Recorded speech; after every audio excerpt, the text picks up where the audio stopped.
Hello and welcome back to another video. So we have a new feature in Photoshop. It's part of Adobe Camera RAW, and at this stage it's only in Photoshop. I'm sure it will eventually roll into Lightroom, but for now let's have a look at it and how we can access it. Either open a RAW file directly into Photoshop, or if we come up to Filter, Camera RAW, and then if we come over to our masking tools and come down to Range and Depth Range. Okay, so this is our new tool. It's a depth range. For those familiar with the blur tool, it's very similar to the blur tool where it lets us calculate our depth of field. Okay, but unlike the blur tool, we can actually do adjustments. It will create a mask. So how it works, we've got this slider here. If we just grab it from the right hand side and bring it down, it'll move everything to the front. So whatever's in red is what is going to be affected.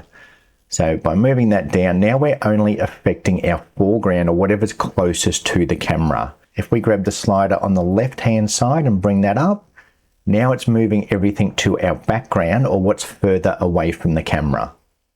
Okay, we can narrow down our range and then we can just move it to wherever we want. So we can have it either in our foreground, our midground, or our background. It follows our depth of field. We also have these little arrows here, and they're our feathering. So if I bring that one down, it just makes the feathering a bit softer, and same with this side, it'll make our feathering a bit softer. Okay, and we can narrow down our range to wherever we want it. So as an example, if I just want to bring up my foreground, I just want to lighten up the foreground, smooth out that water a little bit, what I'm going to do is just bring it down, maybe stretch it out so it just gets a little bit more of that water. At any time, we can click on this Show Depth Map. Okay, so now anything in red is what is going to be affected. So if we bring this, you'll see it slowly start to work its way through the frame, and then we're into our background. Okay, so I just want to affect the water down the front, the waterfall, maybe even stretch out that range a little bit.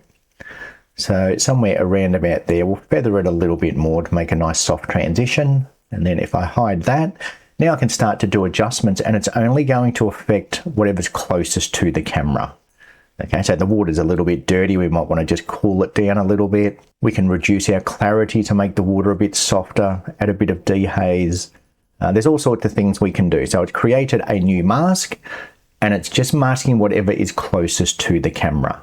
Okay, so expanding on this, if I create another mask, so new mask, depth range, and this time I want to target my midground. So I'm going to put on my depth map so I can see where it is, bring this in, and then I'm just going to move this slider until it's only affecting the rocks in my midground and a little bit of those trees. We can unhide our depth map, and now I might want to just increase our midground a little bit. So I'm just going to brighten up our midground.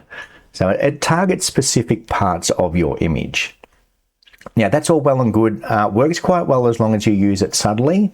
And as with all masks, we can intersect it, we can add and subtract, we can do all sorts of things once we've created the mask.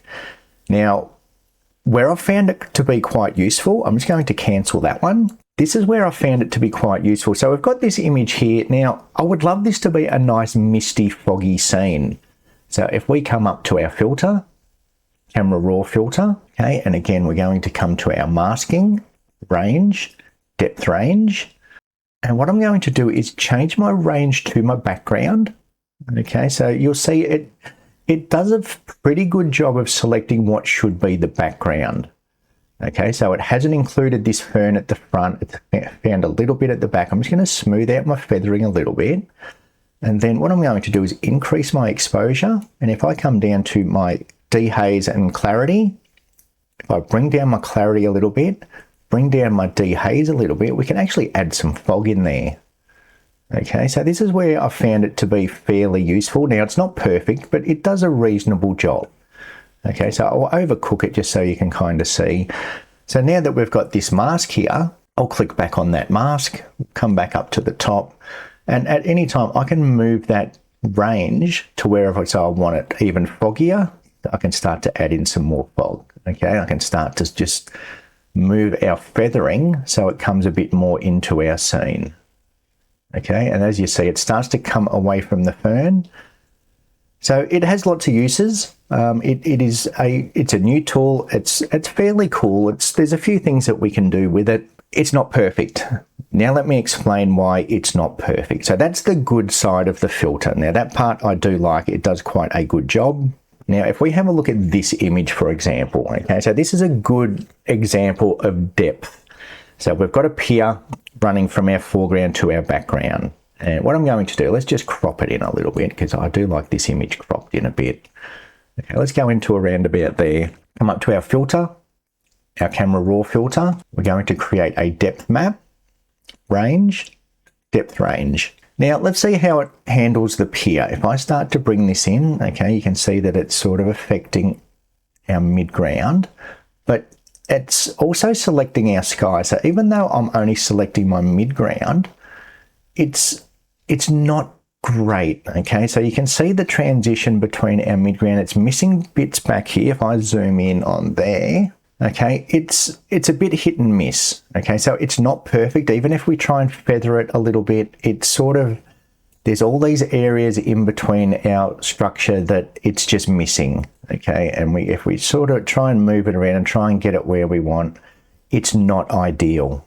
Okay, so as far as I'm concerned, like, I like to make things simple and effective. Now it can be simple, but I don't think it is super effective, especially when you come to complex subjects. Okay, if we've just got an open field and an open mountain range, then yes, it might be fine.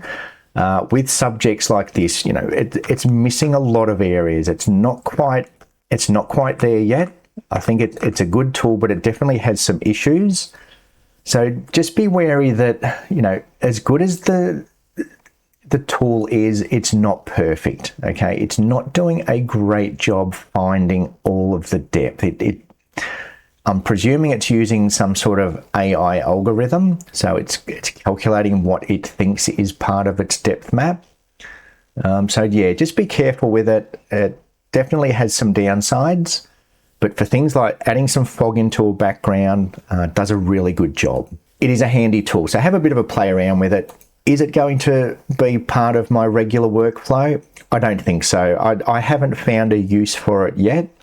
Apart from adding fog, that's a cool feature, but you know, I'm one of these people that if there's not fog in my scene, I'm not going to add fog just because I can. Okay, I will go back out and shoot when I have fog.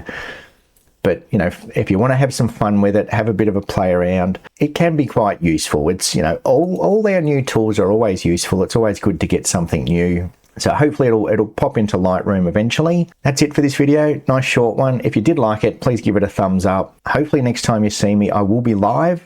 So until then, thank you for watching, and I will see you soon.